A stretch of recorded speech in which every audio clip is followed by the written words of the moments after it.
Bonjour et bienvenue. Quand on regarde une branche, on a souvent l'impression que les feuilles poussent un peu au hasard, pas vrai? Mais en réalité, pas du tout. Il y a un code, une logique bien précise, et aujourd'hui on va le déchiffrer ensemble. Alors cette question, est-ce qu'il y a vraiment un code secret? Eh bien la réponse est un grand oui. C'est le point de départ de notre petite enquête du jour. On va enfiler notre casquette de détective botaniste pour percer ce mystère. Allez, c'est parti, on plonge dedans. Bon, toute bonne enquête commence par les indices de base, les fondamentaux. Il y a 3 motifs principaux à connaître. Une fois qu'on a ça en tête, croyez-moi, tout le reste devient beaucoup plus clair. Le premier motif, et le plus simple, c'est la disposition alterne. La règle est super facile à retenir, c'est une seule feuille par point d'insertion, ce qu'on appelle un nœud. Hop, une à droite, un peu plus haut, une à gauche. Elles ne sont jamais l'une en face de l'autre. Elles sont, eh bien, en alternance. Et alors, qui sont nos suspects habituels qui utilisent ce code? On retrouve des arbres qu'on connaît tous, le chêne, le hêtre, le pommier. C'est vraiment le motif le plus courant dans nos forêts. La prochaine fois, pendant une balade, ça va être un vrai jeu d'enfant de les repérer avec cet indice. Allez, on passe au deuxième cas de figure, la disposition opposée. Là, la règle du jeu change complètement. À chaque nœud, on n'a plus une, mais bien deux feuilles. Et elles poussent pile au même niveau, l'une en face de l'autre. C'est un vrai duo, comme un reflet dans un miroir. Celui-là, on le reconnaît tout de suite sur l'érable, avec ses feuilles si typiques.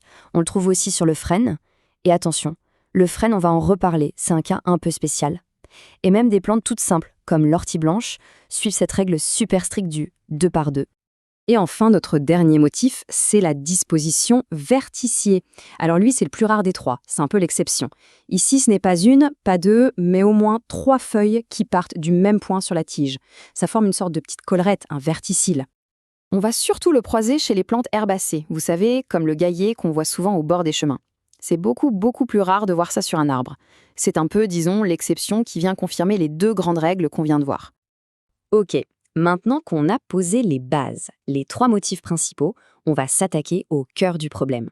Parce qu'il y a un piège, un cas d'erreur d'identité classique qui peut tromper même l'œil le plus aguerri. Et voilà nos 2 sosies. Regardez bien. À gauche, on a de vraies feuilles opposées, bien distinctes. Et à droite, une seule et unique feuille qu'on appelle composée. Mais dans les petites parties, les folioles ont l'air d'être des feuilles individuelles. C'est vrai que la ressemblance, est troublante, hein.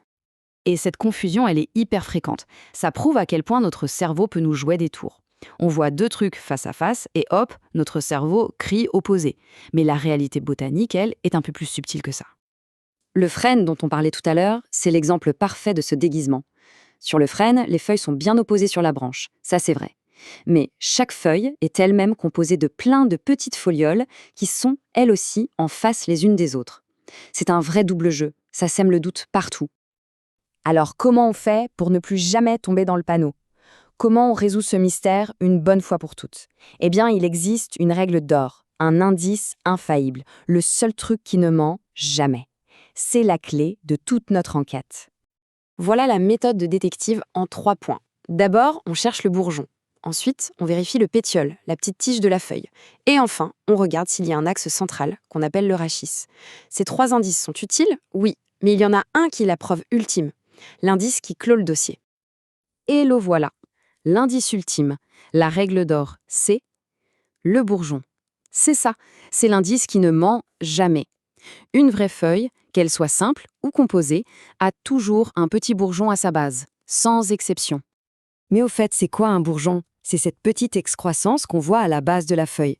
C'est une promesse de vie en fait. C'est de là que partira une nouvelle branche ou une fleur l'année d'après. Et c'est là toute la différence. Les folioles, les petites parties d'une feuille composée, elles n'ont jamais de bourgeon à leur base. Jamais. C'est ce minuscule détail qui résout toute l'énigme. Et voilà, le code est déchiffré. Cette connaissance, c'est un peu comme si on avait un nouveau super pouvoir d'observation, un nouveau filtre pour regarder la nature. Allez, on récapitule une dernière fois les points clés pour que tout soit bien clair. Alors, pour clore le dossier, on a la disposition alterne, une feuille par nœud.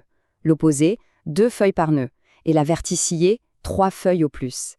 Et surtout, la chose à retenir par-dessus tout, c'est que le bourgeon est notre juge de paix. C'est l'indice suprême pour ne plus jamais confondre une feuille opposée et une feuille composée. Donc la prochaine fois qu'on sortira, en forêt ou même en ville, il faudra ouvrir l'œil. Ce code, il est partout. Et ça amène à une dernière question. Maintenant que ce motif est devenu visible, qu'on sait le lire, quelles autres structures secrètes, quels autres codes cachés de la nature attendent juste qu'on les découvre? L'enquête ne fait que commencer.